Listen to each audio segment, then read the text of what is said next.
On the Genealogy of Morals, he made it clear, these are not virtues, but the core traits that keep you trapped in patterns of compliance.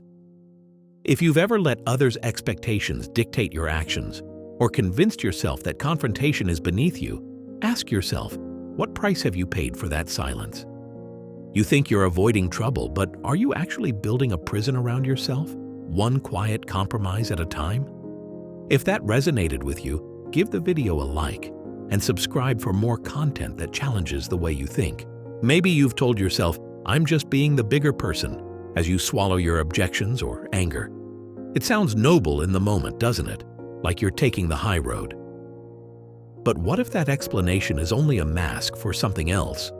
What if your silence isn't about wisdom or maturity at all, but about sidestepping discomfort? You recognize these moments. Your boss hands you yet another project that isn't yours, and instead of saying no, you force a smile and accept. You tell yourself it's not worth the trouble. By Friday, you're exhausted, bitter, and convinced your efforts are invisible. You keep the peace, but inside, resentment grows. This isn't just a one-off. It shows up everywhere. When a friend forgets to pay you back, when a partner brushes off your feelings as overreactions, when you agree to things you don't want to do just to avoid an argument. Each time, you let it slide, believing you're preserving harmony. But is it really harmony if you're left replaying these moments in your head, wishing you'd spoken up? That calm you're clinging to isn't peace. It's a slow erosion of your boundaries, your values, and your sense of self. Society trains you to mistake conflict avoidance for virtue. From childhood, you're rewarded for being agreeable, for not making a fuss, for going along to get along. Speaking up is labeled as disruptive or selfish. You learn to equate silence with strength, thinking you're mature for letting things go. But underneath, you feel the cost. Every time you nod along with something you don't believe in, every time you say yes when you mean no, you chip away at your own authenticity. The discomfort of confrontation seems bigger than the cost of silence, but that's the illusion. The truth is, the resentment you feel isn't random. It's what Nietzsche described as the natural consequence of suppressing your needs and desires. He called it slave morality, a mindset that glorifies avoidance, submission, and humility, not because they're noble, but because they're safe.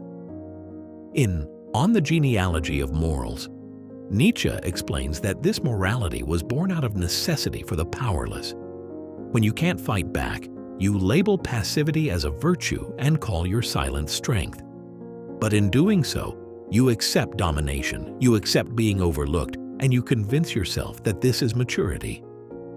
But what happens to all that anger, frustration, and disappointment you swallow? It doesn't disappear. It turns inward, fermenting into resentment. You lie awake at night, replaying conversations, crafting arguments you'll never have. You start to believe your needs don't matter as much as everyone else's. You teach yourself to expect less, to settle for less, to shrink so others can be comfortable. The world calls you agreeable, but inside you feel hollow. And the longer you avoid confrontation, the more this pattern cements itself. You become trapped in a cycle, afraid to speak up, afraid to claim space, afraid to risk the discomfort of honesty. You tell yourself you're noble for avoiding conflict, but really, you're just afraid. Each time you step back from a necessary fight, you give away a little more of your freedom. You let others decide what's acceptable, what's fair, what you deserve. The price of this so-called peace is your own authenticity. Nietzsche saw this clearly. Slave morality isn't a conscious choice. It's a survival mechanism that outlives its purpose. It convinces you that silence is good, that submission is wise, that sacrifice is strength. But the real cost is invisible. You lose touch with your own needs, your own desires, your own voice. You become someone who exists for others, rather than for yourself. And the world keeps rewarding your silence, reinforcing the very pattern that keeps you stuck. So ask yourself, how many times have you chosen quiet over honesty? How often have you let fear of conflict decide your actions? The more you avoid confrontation, the more you surrender control. The world doesn't change. Only your resentment grows. Is that really the peace you want? These patterns aren't just personal quirks. They're the result of a deeper framework that's shaped you since childhood. The fear of conflict you carry isn't just yours. It's inherited, conditioned, and reinforced by everything around you. The next step is to understand where this fear really comes from and why it has such a powerful hold on your life. You might think your fear of conflict is just a quirk of your personality, something unique to you. But that fear is the result of a value system that's been passed down and reinforced for generations. Nietzsche called it slave morality. It's a set of beliefs that started as a survival strategy for the powerless, those who couldn't win by force, so they changed the rules of the game. Instead of fighting for what they wanted, they began to see their own weakness and submission as virtues. Strength, pride, and courage were labeled as bad, while humility, obedience, and self-sacrifice were elevated to good. This wasn't a reflection of genuine goodness. It was a necessity, a way to cope with a world that rewarded power. Slave morality didn't just shape the behavior of the powerless. Over time, it reshaped the very idea of what it means to be good. Nietzsche argued that this was a conscious inversion of values by those who lacked power. They took what was out of reach and called it evil, while glorifying what they had left. The result is a system that doesn't just tell you how to act, it tells you how to see yourself and how to judge your own worth. These inverted values didn't disappear with the end of old hierarchies. They're still with us, woven into the fabric of daily life. When you hear phrases like, "turn the other cheek," "be the bigger person," or "don't rock the boat," you're hearing modern echoes of the same slave morality Nietzsche describes in On the Genealogy of Morals. They sound wise, but they're really about keeping you compliant, discouraging you from asserting yourself or challenging the status quo. You're taught that confrontation is dangerous, that making others uncomfortable is wrong, and that silence is a sign of maturity. Look at how early this conditioning begins. As a child, you're told not to shout, not to argue, not to question authority. Teachers reward you for sitting quietly and following instructions. Parents tell you to be polite, even when it means ignoring your own discomfort. If you stand up for yourself, you're called rude or selfish. These lessons don't fade as you grow, they become habits, shaping how you handle every uncomfortable moment. By adulthood, you've learned to keep your head down, to avoid making waves, to accept that your needs come second. Society rewards this pattern. Speak up at work, and you're labeled difficult. Set boundaries in relationships, and you risk being called cold or uncaring. It doesn't matter if you're quietly falling apart inside. What matters is that you don't disturb anyone else. None of this is accidental. Nietzsche was clear. Slave morality is not just a passive inheritance, but a deliberate inversion by those who lacked power. It's a system designed to keep people passive, to make them fear the very idea of freedom. Freedom, after all, means risking confrontation, demanding respect, and insisting on your own values. But slave morality teaches you that freedom is selfish, that asserting yourself is wrong, that your own truth should always come second. It convinces you that keeping the peace is more important than being honest about what you want or need. You can see this in the world around you. In workplaces where everyone is overworked and underappreciated, but nobody complains. In relationships where one person gives everything and the other takes without a second thought. In friendships where the fear of an argument leads to fake smiles and unresolved tension. Every time you tell yourself it's not worth the fight, you're reinforcing the same pattern. Silence is framed as wisdom, humility as virtue, but only because fear is calling the shots. The real cost of living this way is subtle but devastating. If you repeat these lessons long enough, you start to believe them. Slave morality doesn't just prevent you from fighting for yourself. It makes you feel guilty for even wanting to. You start to see authenticity as arrogance, independence as selfishness, and self-expression as a threat. You bury your real feelings, convinced that speaking up would make you a bad person. But the truth is, this morality strips away the things that make life meaningful. Your freedom, your individuality, your ability to choose your own path. Ask yourself honestly, how many of your values are truly your own? How many of your beliefs about conflict, humility, or right and wrong did you actually choose? And how many were handed to you by a system designed to keep you small? If you look closely, much of what you call virtue is just fear in disguise. Nietzsche's idea isn't meant to insult you, it's meant to wake you up, to help you see the invisible chains that have shaped your life. Here's what slave morality hides from you. Freedom isn't dangerous, and authenticity isn't selfish.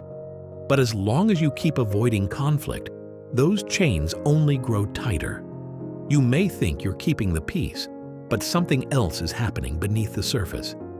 The silence you choose doesn't erase your frustration. It only changes where it goes. Resentment is the poison that grows quietly in the background, shaping your actions and your sense of self without you even realizing it. Nietzsche didn't just see resentment as a feeling, he called it a self-inflicted wound. When you avoid conflict and swallow your anger, the energy you wanted to use to defend yourself doesn't simply disappear. It turns inward, becoming corrosive. You don't see it at first. It hides behind a mask of politeness or patience, but over time, it starts to wear you down from the inside. You know this feeling. It's the tension in your chest after you agree to something you never wanted. You put on a pleasant face, but inside, you're already replaying the conversation, thinking of all the ways you wish you'd spoken up. That energy has nowhere to go, so it festers. Instead of confronting the person who crossed your boundary, you start to resent them, and eventually, yourself for letting it happen. One vivid example, your boss drops extra work on your desk again. You nod, say it's fine, but later you're at home, restless and bitter, running through imaginary arguments in your head. You're not at peace, you're just silent. Resentment doesn't stay small. It seeps into your mood, your relationships, and your outlook. You might start making passive-aggressive comments, or you withdraw, too tired to care. You snap at someone over something trivial, but the real anger is never addressed. The people around you notice the change, but they don't know the real reason. The more you avoid necessary conflicts, the more resentment accumulates. You end up feeling isolated, misunderstood, and increasingly powerless. Nietzsche's insight cuts deeper. Resentment is not just a reaction to being wronged. It's the price you pay for betraying yourself, for choosing comfort over honesty. Every time you suppress your needs to avoid a fight, you think you're keeping the peace. What you're really doing is creating an internal war. The conflict shifts from the outside world to your own mind. You become both the jailer and the prisoner. This isn't just philosophy. The psychological toll is real. When your actions clash with your true feelings, you experience cognitive dissonance, a constant tension between what you want to do and what you actually do. You tell yourself you're being mature, but the internal conflict only grows. Over time, this gap between your real desires and your outward behavior becomes a breeding ground for resentment. You start to feel powerless, convincing yourself that you're someone who can't stand up for what matters, even though you know otherwise. That's the poison at work. Think about how often this shows up in your life. Maybe there's a friend who always expects you to give in, and you do, then feel annoyed for days. Or you let your partner ignore your needs, telling yourself it's not worth the argument, all while growing distant. The pattern is always the same. You avoid the discomfort of confrontation, but the resentment doesn't go away. It just builds until it explodes over something minor, leaving everyone confused and you feeling even worse. The hardest truth is that you're not just a victim of this poison, you're complicit. By choosing to stay silent, to suppress, to avoid, you actively nurture your own resentment. Nietzsche argued that slave morality doesn't just glorify submission, it demands that you justify it to yourself. You start to believe stories like, "I'm better because I don't react," or "I'm stronger for letting it go." But is that really strength or just an excuse? This self-deception keeps you stuck, trapped in a cycle of silence and bitterness, all while convincing yourself you're doing the right thing. As resentment becomes part of your identity, it changes how you see the world. You start to believe that people are selfish, that your needs don't matter, that life is inherently unfair. But this isn't reality. It's what happens when you choose self-betrayal over self-advocacy.